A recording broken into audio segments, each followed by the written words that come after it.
Yes class 12। बेटा आज हम नया चैप्टर स्टार्ट करेंगे foreign exchange rate. Foreign exchange word सबने सुना होगा, फॉरेन एक्सचेंज रेट वर्ड भी सबने सुना होगा। ठीक है, पहले मैं आपको फॉरेन एक्सचेंज का मीनिंग एक्सप्लेन कर दूं कि what is the meaning of foreign exchange. Meaning of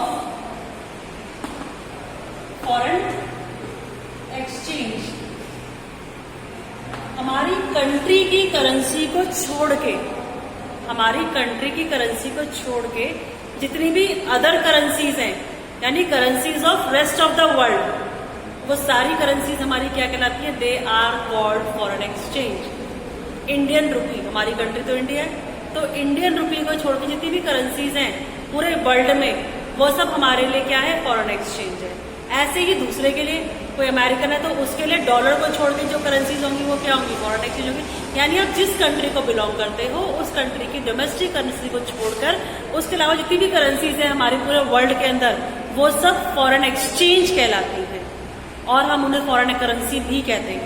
क्या कहते हैं उन्हें? फॉरेन करेंसी भी कह सकते हैं, फॉरेन एक्सचेंज भी कह सकते हैं।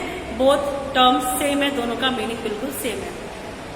फॉरेन एक्सचेंज रेट क्या होता है? फॉरेन एक्सचेंज रेट ये होता है कि अगर हमें किसी फॉरेन करेंसी को लेना है, यूज करना है, तो उसके लिए जो हम पे करेंगे और पे करने के बाद जब वो मुझे करेंसी मिलेगी, तो यानी हमने उसका क्या पे करा है? रेट पे करा है। That is called foreign exchange rate. ठीक है, foreign exchange refers to all currencies other than domestic currency of a given country. वो फॉरेन करेंसी हो गया। फॉरेन एक्सचेंज रेट क्या होता है? Foreign exchange rate refers to the rate at which one currency is exchange for the other. ठीक है, for example हमारा हो जाएगा, लेट्स सपोज $1 है, तो $1 अगर इंडियन इंडियन मुझे परचेज करना है तो मुझे उसके लिए 74 रुपीज पे करने होंगे, तब जाके मुझे $1 मिलेगा। ये जो 74 रुपीज है ये इस करेंसी का क्या है? रेट है कि $1 के लिए आपको 74 रुपीज पे करने होंगे, तब आपको $1 मिलेगा। दैट मीन्स ये हमारा $1 का क्या है? रेट है। तो इसे हम क्या कहेंगे? Foreign exchange rate. अब नेक्स्ट आता है हमारा topic types of foreign exchange rate.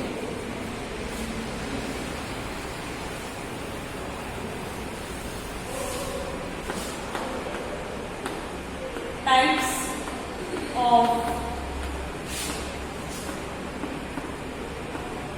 Foreign exchange rate. 3 types है फॉरेन एक्सचेंज रेट के। First, flexible exchange rate. Second, fixed exchange rate. और थर्ड आता है हमारा मैनेज्ड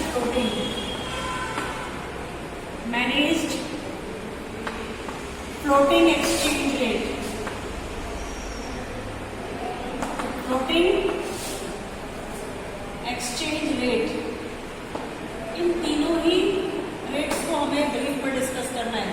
ये पहले कभी हुआ करता था, पास्ट, ये हमारा पास्ट है। प्रेजेंट ये पर है, फ्लेक्सिबल हम लोग यूज करते हैं प्रेजेंट। और जो ये मैनेज्ड है ये भी प्रेजेंट में है, बट ये कभी कभी यूज होता है। और कौन यूज करता है इसको? सिर्फ RBI, reserve bank of India, यानी सेंट्रल बैंक हमारी कंट्री में। ठीक है ना? तो जो हमारा फ्लेक्सिबल है ये हमारा एट प्रेजेंट यूज हो रहा है। फिक्स्ड कभी हुआ करता था। मैनेज्ड क्या है? मैनेज्ड को हम क्या कर रहे हैं इस टाइम? एट प्रेजेंट यूज तो कर रहे हैं, बट रेगुलरली नहीं, कभी कभी। और वो भी कौन यूज कर रहा है इसको? Only RBI, reserve bank of India. तो सबसे पहले हम फ्लेक्सिबल एक्सचेंज रेट को क्या करेंगे? एक्सप्लेन करेंगे। What is flexible exchange rate?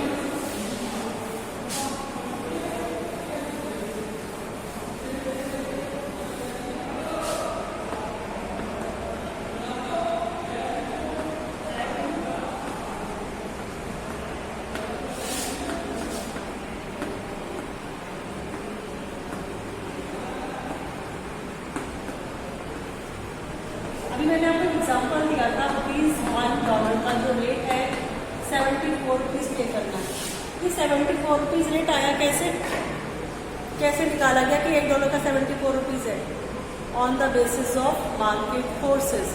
On the basis of market forces का क्या मतलब है कि डॉलर की डिमांड पूरी इंटरनेशनल मनी मार्केट में कितनी है और उसके अकॉर्डिंगली वो सप्लाई कितनी कर रहा है। जिस रेट पे डिमांड और सप्लाई बराबर आ रहे होंगे उस रेट को हमने क्या डिक्लेयर कर दिया? As a rate of dollar. अब ये कोई जरूरी नहीं है कि रोज डिमांड सेम हो और रोज सप्लाई सेम हो। डिमांड इंक्रीज होती है तो प्राइस चेंज हो रहे हैं, डिमांड कम हो गई तो प्राइस पे इफेक्ट पड़ रहा है, सप्लाई कम हो गई तो प्राइस इफेक्टेड हो रही है, सप्लाई ज्यादा हो गई तो भी प्राइस इफेक्टेड हो रहा है। इसलिए ये जो हमारा रेट है ये फिक्स नहीं है, इसलिए नाम भी क्या है इस मेथड का? फ्लेक्सिबल। फ्लेक्सिबल का मतलब है कि if there is change in demand of dollar and supply of dollar तो उसका प्राइस भी चेंज हो सकता है एज पर द डिमांड और सप्लाई। तो इसलिए हमारा फ्लेक्सिबल में किसी भी करेंसी का जो रेट है वो टोटली डिपेंड करता है मार्केट फोर्सेस पे, मीन्स उसकी इंटरनेशनल मनी मार्केट में क्या सप्लाई है और क्या डिमांड है, उसके अकॉर्डिंग उसके रेट्स दिन में कई बार अप एंड डाउन होते हैं। दिन में पता लगा मॉर्निंग में कुछ और रेट है, आफ्टरनून में कुछ और हो गए, इवनिंग में कुछ और हो गए। तो ये क्यों अप डाउन हो रहे हैं? क्योंकि दिन में कई बार डिमांड भी चेंज हो रही है, सप्लाई भी चेंज हो रही है, और डिमांड सप्लाई चेंज होंगे तो रेट्स भी चेंज होंगे। तो फ्लेक्सिबल एक्सचेंज रेट जो होता है उसमें जो रेट्स ऑफ द करेंसी है that was decided on the basis of market forces only. Market forces के बेस पर ही उसका रेट डिसाइड होता है। किसी का कहीं कोई इंटरफेरेंस नहीं होता, किसी कंट्री का इंटरफेरेंस नहीं होता कि कंट्री डिसाइड करे कि उसकी क्या रेट है। कंट्री का नहीं, कंट्री की गवर्नमेंट का नहीं, ना कंट्री के सेंट्रल बैंक का, किसी का भी इंटरफेरेंस नहीं होता in the decision of the rate of the commodity. The rate of the currency what decided by only and only on the basis of market forces. ठीक है। अब जो हमारा फ्लेक्सिबल एक्सचेंज रेट है इसमें जो भी रेट है, rate of the system refers to system in which exchange rate is determined by the forces of demand and supply of different currencies in the foreign exchange market. Value of currency is allowed to fluctuate. Fluctuations allowed है, free है, क्योंकि जब demand में supply में changes होंगे तो fluctuations भी होंगे। There is no official intervention of government and RBI, इसलिए फ्लेक्सिबल एक्सचेंज रेट को हम फ्लोटिंग एक्सचेंज रेट भी कहते हैं। क्लियर। अब फ्लेक्सिबल में रेट्स आते कैसे हैं? What is the process for the determination of flexible exchange rate?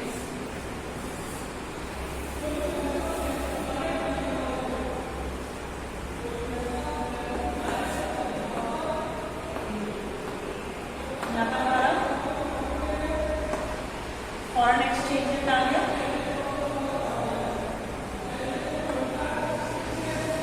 यहाँ पे इसकी क्वांटिटी आ गई, कितनी क्वांटिटी है, ये डिमांड का हो गया। इस पूरे चैप्टर को हम डॉलर की हेल्प से ही एक्सप्लेन करेंगे, डॉलर को ही कंसिडर करेंगे as a foreign currency. Dollar को क्यों कंसिडर करते हैं बेटा एज अ फॉरेन करेंसी? कि डॉलर हमारे पूरे इंटरनेशनल मार्केट में सबसे स्ट्रॉन्ग वैल्यू है, यानी वो करेंसी की पूरे इंटरनेशनल मार्केट में सबसे स्ट्रॉन्ग वैल्यू है। इससे स्ट्रॉन्ग वैल्यू किसी करेंसी की नहीं है, क्योंकि डॉलर हमारा अमेरिका का करेंसी और अमेरिकन इकोनॉमी सबसे ज़्यादा स्ट्रॉन्ग है, इसलिए इसकी करेंसी की वैल्यू भी पूरे इंटरनेशनल मार्केट में सबसे ज़्यादा है। इसलिए हम इस चैप्टर को भी डॉलर के कंसेप्ट से ही क्लियर करेंगे। तो ये हमने डॉलर का डिमांड कब बनाया, ये डॉलर का हमारा सप्लाई कब है, यहाँ पे ये हमारे क्या हो गए, इंटरसेक्ट हो गए। तो यानी इसके सामने जो रेट होगा, लेट्स सपोज यहाँ पे रेट है 70, ₹70 के opposite demand of dollar and supply of dollar both are same, दोनों सेम है। इसका मतलब 70 रुपीज डिक्लेयर कर देंगे कि 70 रुपीज आज का रेट है डॉलर का, 70 रुपीज में कितना डॉलर खरीद लो बेच लो 70 रुपये मिलेंगे। तो ये रेट कैसे आए? मार्केट डिमांड और सप्लाई के बेसिस पर। जिस रेट के अपोजिट इस दोनों का इंटरसेक्ट हो गए उस रेट को हमने डिक्लेयर कर दिया as a equilibrium foreign exchange rate. क्या डिक्लेयर कर दिया? Equilibrium exchange rate.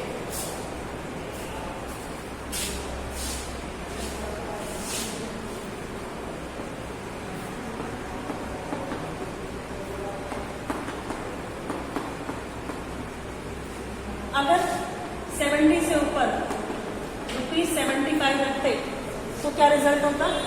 75 के अकॉर्डिंग डिमांड इतनी और सप्लाई इतनी, मीन्स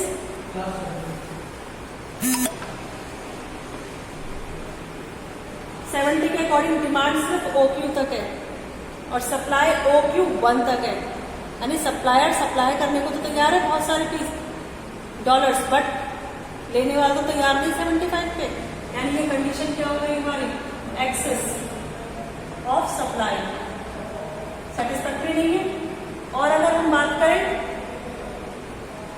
इसके नीचे रेट रखते हैं ₹65, तो उसके अकॉर्डिंग अब हमारी सप्लाई ज्यादा हो रही है और डिमांड कम रहेगी, यानी ये कंडीशन सेटिस्फैक्ट्री नहीं है। लेकिन 70 के सामने हमारा क्या हो रहा है, डिमांड और सप्लाई दोनों बिल्कुल सेम आ रहे हैं, इसलिए ₹70 को हमने क्या कंसिडर करा है, एज अ इक्विलिब्रियम प्राइस। ऊपर जाते हैं तो सेटिस्फाइड नहीं, नीचे आते हैं तो सेटिस्फेक्शन नहीं। 70 पर देखते हैं जहां पर दोनों डिमांड और सप्लाई का इंटरसेक्ट हो रहे हैं, वहां दोनों सेटिस्फाइड हो रहे हैं, उतनी ही डिमांड है उतनी ही सप्लाई है जितना हमारा इकोनॉमी में कंसिडर कर रहे हैं। तो ये हमारा इक्विलिब्रियम एक्सचेंज रेट है। इसी तरीके से इक्विलिब्रियम एक्सचेंज रेट को क्या कराता है, कैलकुलेट कराता है कि कहाँ डिमांड है, कहाँ सप्लाई है, किस प्राइस के अपोजिट वो इंटरसेक्ट हो रहे हैं, उस प्राइस को we will consider as the equilibrium exchange rate. In the next video हम डिस्कस करेंगे कि अगर डिमांड चेंज होती है या सप्लाई चेंज होती है तो उसका क्या इम्पैक्ट पड़ता है हमारे इक्विलिब्रियम प्राइस पर। ठीक है, फाइन, थैंक यू क्लास।